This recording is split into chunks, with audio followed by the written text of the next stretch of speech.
안녕하세요. 박진천 변호사입니다. 이제 세 번째 영상이네요. 오늘 주제는 그겁니다. 그 부동산 사기.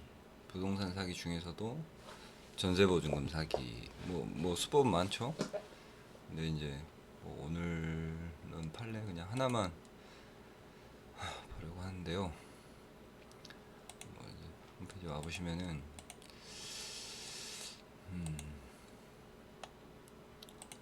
계속 이제 판례를 좀 업데이트 해 나가고 있는데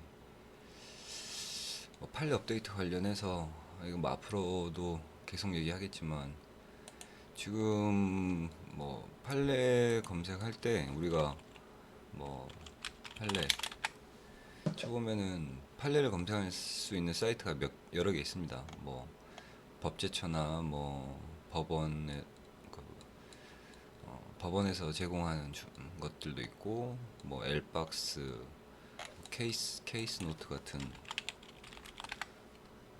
뭐 이런 민간 회사에서 운영하는 사이트도 있고 뭐 로엔비 같은 것도 있고.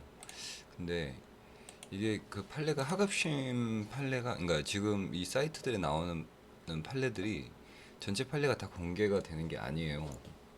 하급심 아주 판례 중에 일부만 공개되는 건데 그나마 제일 지금 그 하급심 판결문을 많이 볼 수 있는 게 판결서 인터넷 열람이라고 구글에 쳐보면은 지금 대법원에서 이 판결서 인터넷 열람 제도를 만들었어요. 이게 한번 봐보면은 이게 언제부터 했지? 2019년 한 2년 좀 넘었네요. 한 2년 전부터 이제 하급심 판결문을 공개를 하고 있는데 이 열람 신청하기 들어가 보면은 또 뭐 총성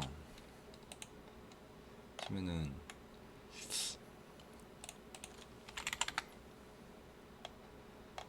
이걸 판례가 되게 많이 나와요. 이게 2년치가 지금 7만 4천 건 나오네요. 사기 쳐보면.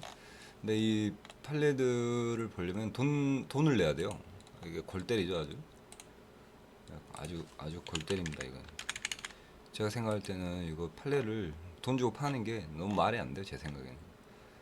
뭐 앞으로 뭐 계속 이 부분에 대해서는 뭐 계속 저는 얘기를 할 생각인데 판결문은 당연히 저는 국가가 세금으로 관리하면서 공짜로 사람들이 보게 해야 된다고 생각해요. 그래야지 사람들이 좀 이렇게 권리 구제하는 데 도움이 될 수 있다고 생각해요. 이게 공적인 정보잖아요. 제 생각은 그렇습니다. 그거는 뭐 그렇다 치고 오늘 볼 판례 한번 봐보면은 글씨가 너무 크다. 작아서 안 보이죠?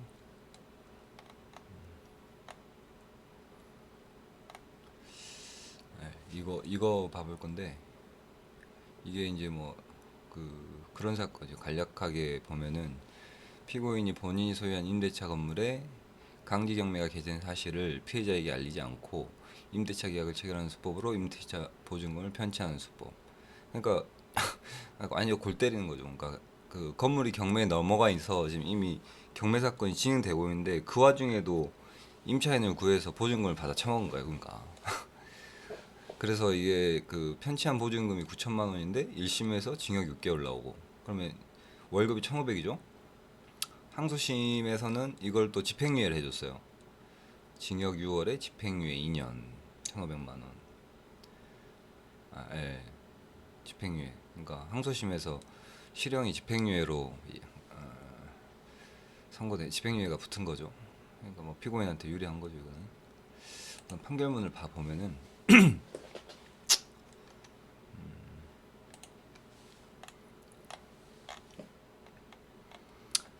이게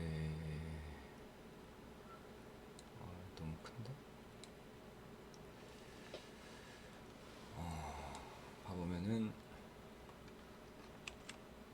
피고인은 뭐 건물 소유자인데 2017년 6월 30일에 이 사건 건물 전체에 대해서 강제 경매 개시 결정 등기가 격려되었다. 17년 6월에 2017년 6월에 경매가 격려되었다. 피고인은 그러니까 2017년 10월 24일 경매 중이죠. 그래서 피해자 G와 이 사건 건물 중 H호를 보증금 9천 해서 뭐 계약 기간 1년으로 하는 내용의 계약을 체결했다. 임대차 계약을. 그 당시 이제 당시에 계약 당시에 피고인은 건물주죠. 건물주는 피해자 임차인에게 자기가 건물 2개 더 있고 뭐 베트남에서 2조 원대 리조트 사업을 진행하고 있으니 보증금을 반환하는데 문제가 없다고 말하면서 이 사건 건물에 관하여 강제 경매 개시 결정 등기가 경료되는 등 현재 경매가 진행 중인 사실을 알리지 않았다. 경매 진행 사실을 알리지 않았대요. 야, 이거는 뭐 그 1심에서 인정된 사실관계를 뭐 저도 그대로 사실로 그대로 인정하고 저도 얘기를 하는 겁니다. 제가 아직 뭐 실체 진실을 알지 못하니까. 그래서 이렇게 경매가 진행 중인 사실을 알지 못한 피해자로부터 계약금 900만 원 받고 잔금 100만 원 받아서 총 9천만 원을 교부받았다. 이게 이제 범죄 사실이고, 이제 이 사건에서 피고인 및 변호인 주장의 요지 뭐라고 주장을 했냐면은 피해자에게 구두로 강제 경매 진행 사실을 알려서 피해자는 이를 알고 있었고 말했다는 거죠. 경매 중이라는 걸. 그리고 이러한 상황에 경매 진행 중인 상황을 감안해서 임대차 보증금을 낮추며 임대차 기간을 단기로 하는 등 피해자에게 유리하게 계약을 체결하였다. 가사 그렇지 않다 하더라도 중개사, 이 계약이 공인중개사의 전문적인 중개회에서 체결. 그러니까 피고인으로서는 공인중개사가 강제경매 개시결정 등기 등을 포함한 부동산 권리관계를 모두 설명해 줄 것으로 믿고 의뢰했고 공인중개사한테 경매 사실을 숨기라고 지시한 적도 없고 그래서 뭐 피고인에게 과실 책임을 넘어서 편취의 고의를 인정할 수는 없다. 그러니까 실수한 거지 사기는 아니라는 거죠. 관련 법리에서 이제 뭐 법리는 뭐 이건 어려운가. 결국에는 뭐 여기 보시면은 일반 거래 경험칙상 상대방이 그 사실을 알았더라면 당해 법률 행위를 하지 않을 것이 명백한 경우에는 신의 측에 비추어 그 사실을 고지할 법률상 의무가 인정된다. 경매가 진행된 걸 알았으면은 당연히 계약을 체결 안 하겠죠. 어떤 미친놈이 지금 이 건물이 경매에 넘어가는데 거기에 그 임대차 계약을 체결해서 들어갈 세입자가 어디 있겠어요 세상에. 그래서 여기 보면은 계약 당시 임차할 건물에 관하여 법원에 경매 절차가 이미 진행 중인 사실을 알았더라면 그 건물에 관한 임대차 계약을 체결하지 않았을 것임이 명백한 이상 법원도 이게 명백하다고 보고 있는 거죠. 그래서 이 건물 주인 피고인은 신은 직상 피해자에게 고지 의무가 있다고 할 것이다. 그래서 이제 뭐 특이한 뭐 또 추가로 피해자가 스스로 그 등기부를 확인 열람하는 것이 가능하다 하더라도 똑같다는 거죠.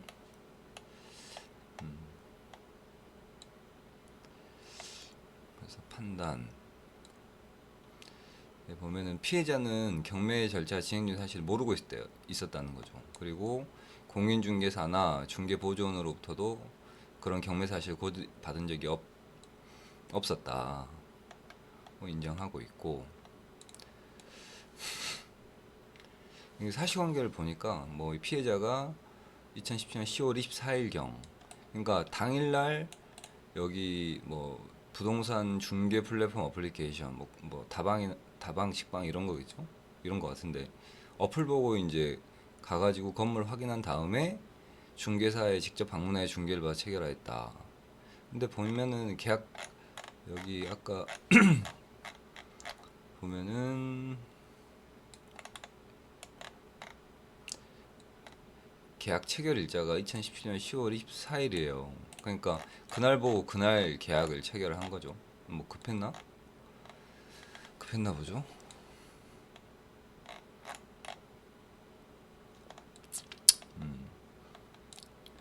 그래서 사실관계를 더 계속 봐보면은 뭐 중개보조원 L이라는 사람이 있었는데 그 피해자와 피해자 여자친구를 대동해서 그 건물에 들어가서 피고인을 소개시켜줬고, 피고인은 이제 이게 보면 그 자리에서 피고인은 이 사건 건물 HO를 당시 임대차 보증금을 반환받지 못한 관계로 완전히 명도 절차를 마치지 않은 임차인 M이 부재 중일 때, 그러니까 이 문제 그 피해자가 지금 계약을 체결한 그 호실이 그 당시에도 임차인이 있었던 거죠. 그래서 그 임차인 M이 부재 중일 때 마스터 키를 이용해서 현관을 열고 피해자 등에게 보여주었다. 이게 이제 뭐 별도의 사건으로 뭐 된 게 있는지 모르겠는데, 사실은 이거는 그 이 피고인, 그러니까 건물주인 피고인이 주거 침입을 한 걸로 볼 여지가 있죠.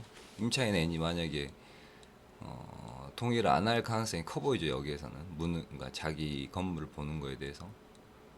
아니 뭐 아닐 수도 있겠네요. 빨리 이 M 입장에서는 빨리 보증금을 돌려받기 위해서 뭐 새로운 세입자가 들어오는 걸 원할 수도 있었을 거기 때문에. 근데 뭐 그거는, 근데 만약에 M이 원치 그 집을 보여주는 걸 원치 않았는데 그냥 마스터 키를 열고 들어간 거라고 하면은 뭐 주거 침입이 될 수도 있겠죠, 그거는.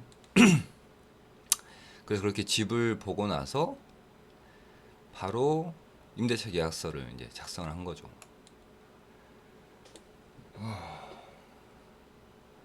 네, 근데 임대차 계약서는 물론, 보통 이제 임대차 계약 체결하면 중개대상물 확인 설명서라고 공인중개사가 작성해서 이제 그 첨부하는 서류가 있죠. 그 두 개 서류에 이 경매 진행의 사실에 관한 아무런 기재가 없다. 예, 단지 중개대상물 확인 설명서의 권리사항란 및 실제 권리관계 또는 공시되지 않은 물건의 권리사항이라는 이 란에 이 건물 전체에 걸려있는 임차보증금 총액, 그리고 근저당권 채권 최고액 총액, 가압류 청구금액 총액만 기재되어 있을 뿐이다. 건물 전체에 대해서는 기재가 돼 있는데 계약을 체결한 그 호실에 대해서는 그 경매가 진행 중이라는 사실을 적지 않았다는 거죠.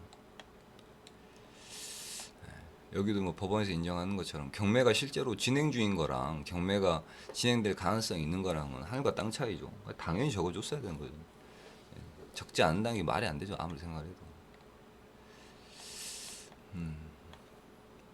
그래서 이제 뭐 보면은 피해자가 그걸 알았다고 하면은 계약을 체결했을 리가 없다는 거죠.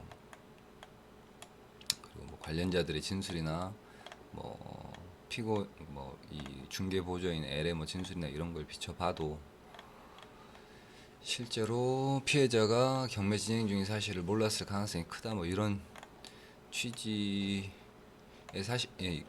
그런 취지의 사실관계를 인정하는 근거를 이제 법원에서 써놓은 거죠. 그래서 결국에는 이 사건 범행은 피고인이 경매 사실을 제대로 보지 않아 착오에 빠진 피해자와 임대차 계약을 체결하고 9천만 원 상당의 임대차 보증금을 편취한 것이다.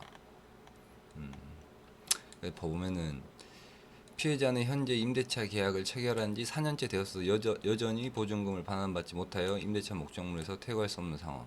그러니까 뭐 보증금을 돌려받아야지 나갈 텐데 못 받으니까 계속 살고 있을 수밖에 없다, 이런 취지인 거고. 그리고 피고인은 이 사건 범행을 극구 부인하면서 반성하지 아니하는데 다가 오히려 피해자에게 책임을 전가. 그래서 실형 선고 불가피하다. 그래서 징역 6월에 처한다. 징역 6개월이 나왔어요. 이게 그래서 뭐 월급으로 계산해 보면 1,500이요. 저렇게 먹고도 1,500 벌면은 1,500 월급이 1,500이면은 할만하죠. 그 항소심 판결을 이제 봐보면은 1심에서는 징역 6개월이 나왔는데 항소심에서는 원심 판결 파기한다. 피고인을 징역 6월에 처한다. 2년간 집행유예한다. 형의 집행을 유예한다. 구속됐다가 풀려났나 보죠. 집행유예 받아서. 그래서 뭐 항소 취지를 보면은 피해자한테 피해자한테 경매 시행 사실을 명확하게 고지했다 이거예요. 고지하고 뭐 그런 자기들한테 유리한 사실관계를 인정 안 했다는 거죠. 양형부당 너무 무거워서 부당하다.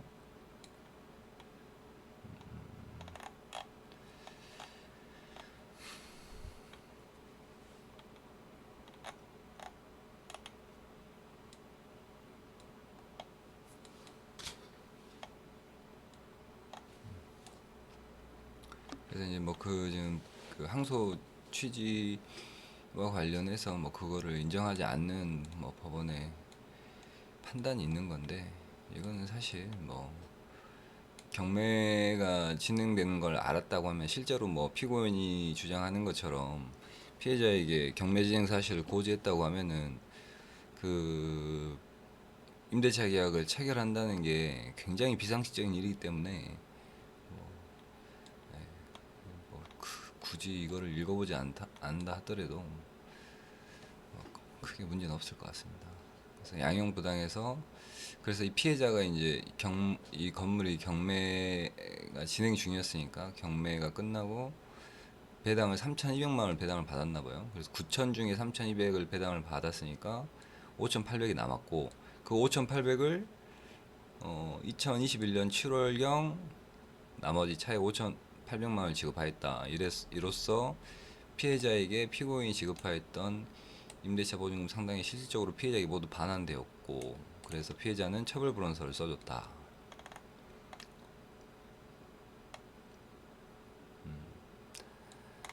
근데 보면은 이게 2000 그 배당을 받은 날짜도 계약을 체결한 2017년 아까 언제였지? 17년 10월 24일 날 계약을 체결했었으니까 거의 뭐 4년 뒤에 3,200만 원을 배당을 받았네요, 보니까. 그리고 그 3,200 배당 받고 한 다음 달 정도에 피해자가 5,800 잔금 지급했고, 그래서 원금은 다 갚았네요, 보니까. 원금은 결국엔 다 변제를 받았네요. 여기 보면 이제 그런 그 피해 변제에 대해서 법원의 판단을 보면은 2017년 11월경부터, 그러니까 계약을 체결하고 그 경매 사실 알고 곧바로 피고인에게 계속 보증금 반환을 요구해 왔고, 피고인은 그런 피해자 요구를 회피해 왔을 뿐이므로 피고인이 피해자에게 당연히 반환해야 할 임대차 보증금을 2021년 7월경 항소심 판결 선고기일에 임박해서야, 그러니까 판결 선고 직전에 지금 나머지를 변제한 거죠.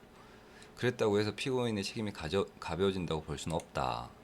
피해자는 4년 가까이 자신의 전 재산이라고 할 수 있는 보증금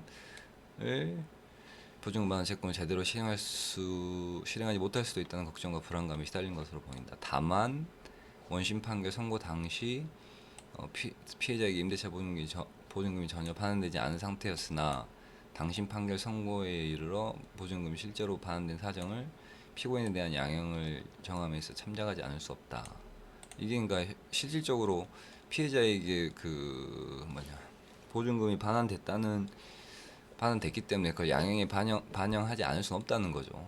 뭐 그건 어느 정도는 이해는 됩니다. 그래서 이 이유 때문에 징역 6개월이 집행유예로 바뀐 거죠.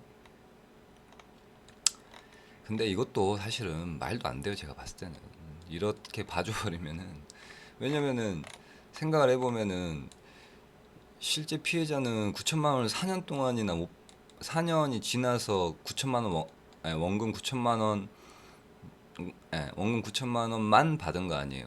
이게 9천만 원에 대한 이자를 생각을 해보면은 뭐그 요새 금리가 몇 프로나 되는지 모르겠는데 얼추 뭐 한 2%만 잡아도 1년에 180만 원 아니에요. 4년이면 한 700, 800 정도 될 텐데,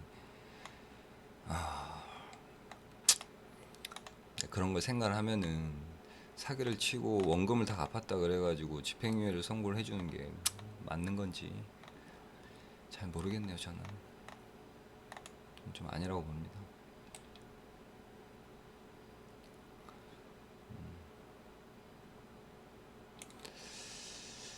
그래서 이게 이제 판결을 보면은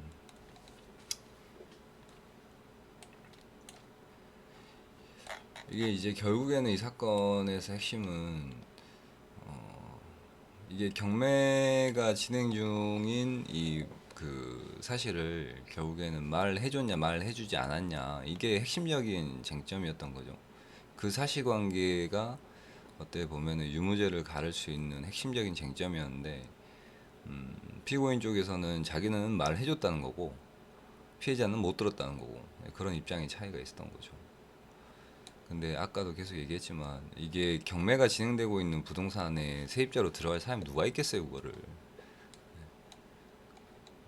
만약에 그러니까 피고인 주장처럼 실제로 말을 해줬다고 하면 계약이 체결이 안 됐을 거라고 보는 게 상식적인 거죠. 그래서 이제 그것과 관련해서 이게 등기부를 확인을 만 했다고 하면은 피해자가 이제 사실 중개인의 과실도 있는 거죠. 여기에서 이제 그런 걸 생각을 해보면은, 여기에 보면은 아까 그 판례를 봐 보면은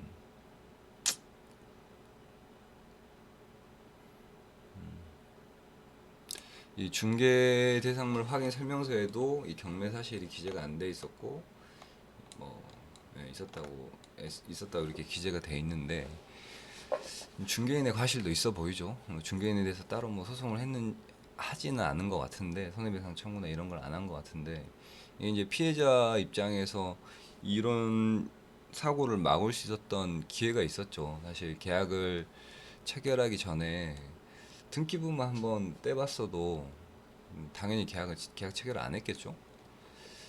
근데 이제 뭐 등기부를 생각보다 정말 간단한데 등기부를 어떻게 떼는지 잘 모르는 사람들이 많더라고요. 뭐 유튜브 이런 데 쳐보면 또 뭐 많이 나와 있을 텐데, 여기 인터넷 구글에다가 인터넷 등기소라고 쳐보면은 이렇게 나오잖아요. 근데 아까 보니까 하필 지금 그 점검이더라고요. 그래서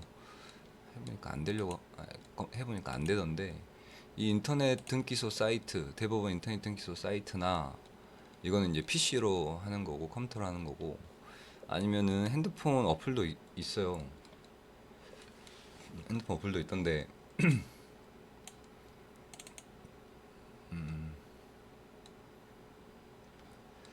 좀 이따 보기로.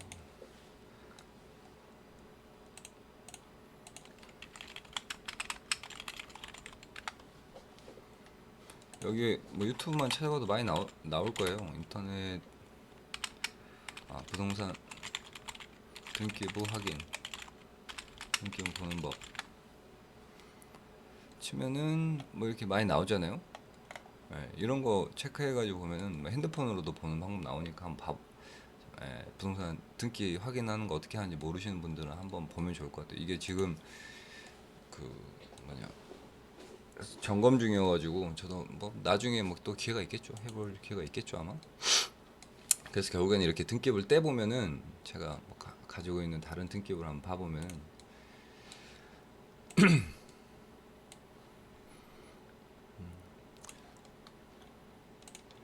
이렇게 이제 이게 뭐 다른 그 건물에 대한 등기부인데, 여기 보면은 이런 식으로 나와요. 강제경매 개시 결정 해가지고 서울 북부지방법원의 강제경매 개시 결정에서 사건 번호 이렇게 나오잖아요.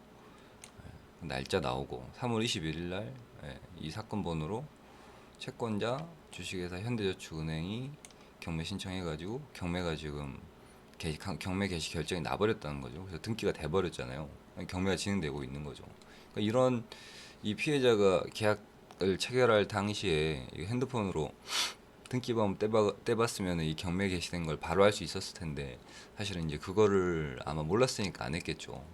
그걸 알았으면은 계약을 체결 안 하고 4년 동안 그 고통을 안 당할 수 있었겠죠.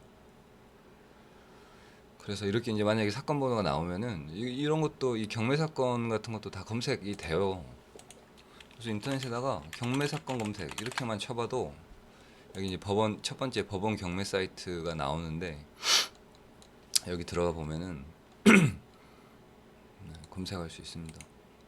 이렇게 느려.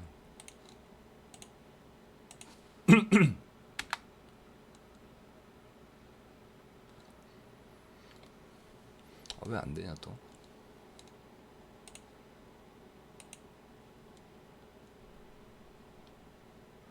뭔가 지금 사이트가 좀 이상한 것 같은데, 여기 지금 이렇게 경매 사건 번호가 이렇게 나오면은 2016 타경 3836 이렇게 나오면은, 여기 경매 사건 검색 쳐서 법원 경매 들어가 보면은 경매 사건 검색하는 그게 있어요. 그거 치고 들어가 보면은 이것도 그러네. 시스템 점검 중입니다. 이제 쳐보면은 나옵니다. 이게. 그래서 이제 그런 식으로 확인을 해 보시면은 좀 그걸 막을 수 있겠죠.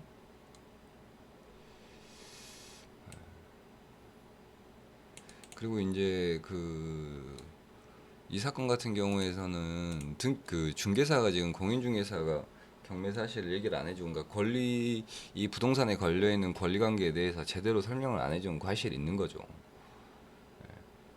그러니까 사실은 이게 뭐 정확한 실체인 진실은 모르겠지만 부동산 중개인한테도 상당히 문제가 있어 보여요. 이 피해자 입장에서는 중개인을 상대로도 뭐 소송을 충분히 해볼 수 있었을 것 같은데 4년이 지나서야 뭐 피고인한테 돈을 변제를 받은 걸 보면은 그건 안 한 것 같긴 한데. 그리고 이제 또 한 가지 얘기해 볼 수 있는 거는, 이게 아까도 얘기했지만 이 사건에서 이제 핵심적인 쟁점은 피고인은 그 피해자에게 경매 사실을 고지했다는 취지로 지금 주장을 하고 있단 말이에요. 피해자는 계약 당시에 몰랐으니까 내가 임대차 계약을 체결한 거다, 이런 취지로 주장을 하고 있는 거고. 그러니까 2017년 10월 24일 날 계약을 체결할 당시에 무슨 대화가 오왔었는지, 이게 사실 이 녹취만 했어도, 녹음 파일만 있다 하더라도 피고인이 아마 이런 주장을 못했겠죠. 만약에 피해자 입장에서 봐보면은 실제로 피해자는 피고인이나 중개사로부터 그런 경매가 걸려있다는 사실을 들은 사실이 없다고 하면은 그럴 개연성이 굉장히 높아 보이는데, 그랬다고 하고 그런 전제하에서 만약에 피해자가 계약을 체결을 하러 갔을 때 그 계약을 중개 사무실 가가지고 계약을 체결하는 그 과정을 핸드폰으로 녹음을 해놨다고 하면은 피고인이 이런 거짓말을 쉽게 못했겠죠. 예. 그러니까 그 계약서를 쓸 때 반드시 녹음을 하는 게 중요합니다. 녹음을 하는 게 중요해요. 녹음을 할 때도 여기 보면은 또 유튜브 한번 찾아볼까요? 녹음하는 방법?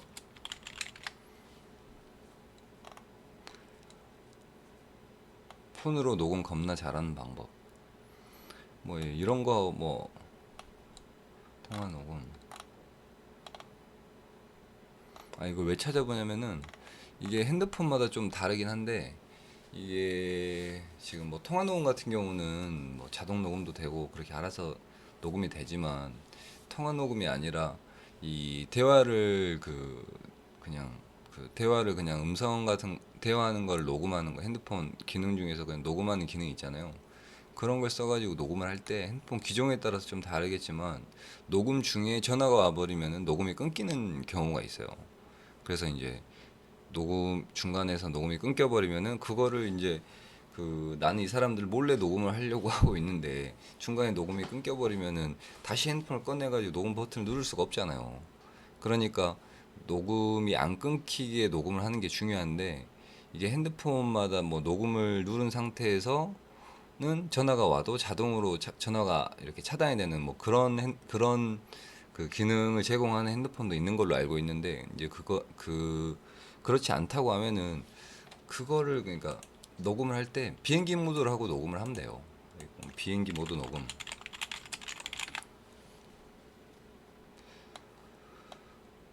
안 나오네?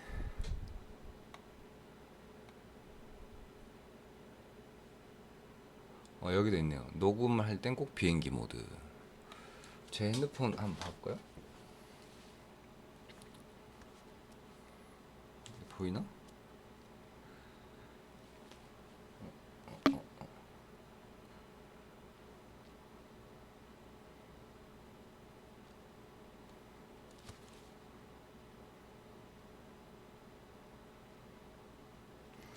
여기 그냥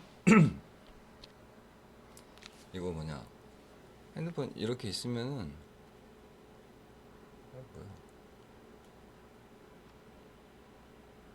뭐야? 여기에서 그냥 이거, 여기 비행기 있잖아요. 이거 비행기 모드 이거만 누른 다음에 이거 누르고 그러면은 전화가 자동으로 차단이 되잖아요. 비행기 모드를 누르면은 그 상태에서 이게 녹음을 누르면은 전화가 와가지고 녹음이 끊기는 걸 막을 수가 있어요. 그래서 이렇게 이제 뭐 계약서 공인중개사 사무실에 가가지고 계약서를 쓸 때 혹시 모르니까 이제 녹음을 하고 싶다고 하면은 들어가기 전에 뭐 화장실 이런데 가가지고 비행기 모드로 해놓고 녹음을 누른 다음에 핸드폰을 끄고 이제 이렇게 손으로 밖에서 뭐 이렇게 들고 손으로 들고 있는다든지 아니면은 뭐 주머니에 넣는다든지 그렇게 하면은 예, 안 끊기고 녹음을 할 수 있죠. 그래서 이렇게 임대차 계약을 체결할 때 이런 식으로 사기를 당하는 경우도 있기 때문에 반드시 그 등기부를 꼭 직접 열람을 해보세요. 꼭. 등기부 열람하는 게 어려운 일이 아니기 때문에 그러니까 해보지 않아서 그런 거지. 핸드폰 어플로도 있고 아주 쉽게 할 수 있습니다. 그래서 등기부를 반드시 떼보고 아까 본 것처럼 혹시 떼봤는데 등기에 이 여기 늙은데 갑구 이 갑구란에 뭐 강제 경매 관련된 얘기가 있다. 뭐 가압류도 물론 권리가 그러니까 계약을 체결할 때 신경 써야 될 부분이긴 하지만 이런 경매 결시 결정 등기가 경료돼 있다. 이런 부동산에는 절대 들어가면 안 되죠. 그러니까 당연히 중개사나 이 집주인이 얘기를 해줘야 되는 건데 그거를 속이고 그 임차인한테 보증금을 받아먹는 이런 새끼들이 있다는 거죠. 그러니까 계약을 체결할 때는 반드시 임대차 계약을 체결할 때는 반드시 등기부를 직접 한번 확인해 보시고 그리고 계약 체결하는 그 과정을 비행기 모드로 바꾼 다음에 꼭 녹음을 하세요. 이제 혹시 모르니까. 좀 얘기가 길어진 것 같은데 이게 세 번째 영상이고 봐주셔서 매우 감사합니다.